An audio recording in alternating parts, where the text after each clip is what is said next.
Do you know many people are having trouble with water drainage from their Frigidaire AC? Don't worry. In this video, we'll show you how you do this. Let's start. Step 1. Check installation side. Check if the air conditioner is installed on the shady side of your home. Step 2. Ensure clean filter.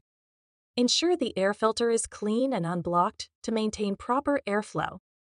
Step 3. Verify AC capacity. Verify that the air conditioner's capacity matches the room size for optimal performance. Step 4. Remove obstructions. Make sure there are no obstructions like blinds, curtains, or furniture blocking the AC. Step 5. Relocate for drainage. Consider relocating the air conditioner to a better drainage position if no water drains after running all day.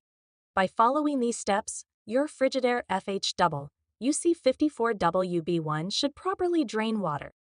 Still need help? Visit our website for the complete manual. There you will also find questions and answers from other Frigidaire users. Did you find this video helpful? By subscribing, you help us continue to answer users' questions. So, subscribe to our channel. Thanks for watching, and see you in the next video.